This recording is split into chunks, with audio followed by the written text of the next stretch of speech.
Cô ấy nói anh ơi bỏ em rồi. Cô ấy ra như người anh biết dịu dàng như tôi, biết lắng nghe cô ấy như tôi. Cô ấy đâu biết được rằng tôi đã yêu cô ấy từ rất lâu, đâu phải chỉ thế này. Cô ấy mắt ướt lệ nhòa mà lòng tôi đau lắm. Giá như người ấy là tôi, anh sẽ luôn che chở bằng vòng tay ấm áp. Anh sẽ luôn bên em mang đến những bình an.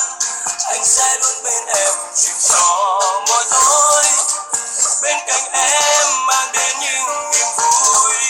Anh vẫn không can đảm để một lần dám nói. Anh vẫn luôn giấu mình lặng lẽ bên em thôi. Anh yêu anh là người hàng ngày được nói. Anh yêu em, anh yêu em, anh yêu em.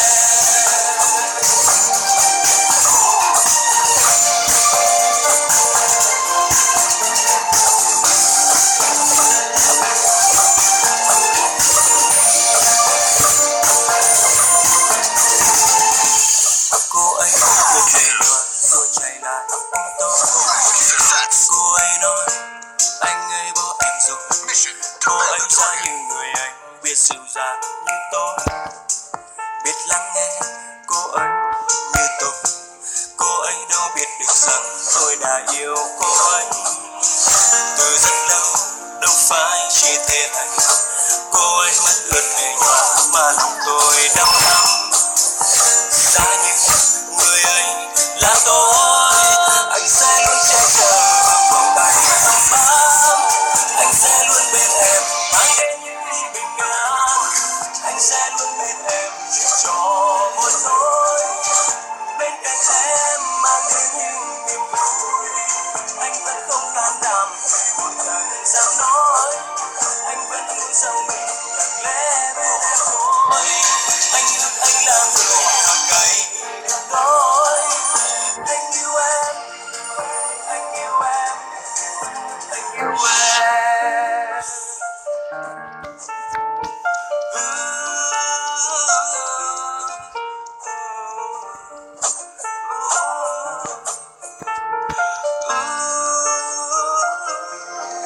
Anh sẽ luôn che chở bằng vòng tay ấm áp. Anh sẽ luôn bên em mang đến những bình an. Anh sẽ luôn bên em chuyện trò mỗi tối. Bên cạnh em mang đến những niềm vui.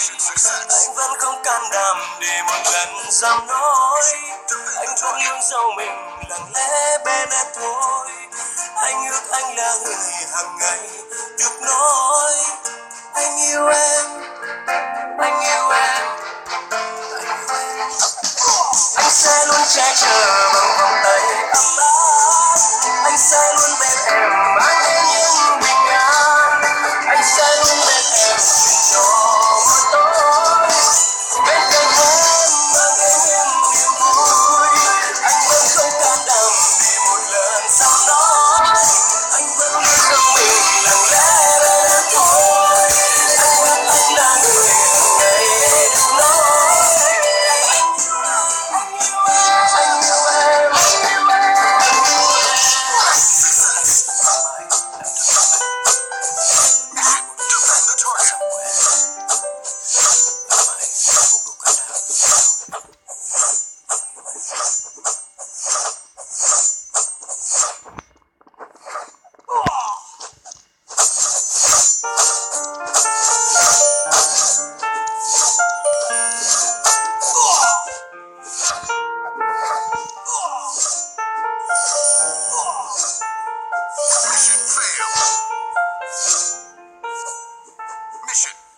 Cô ấy mắt ướt lệ nhòa rồi chạy lại ôm tôi.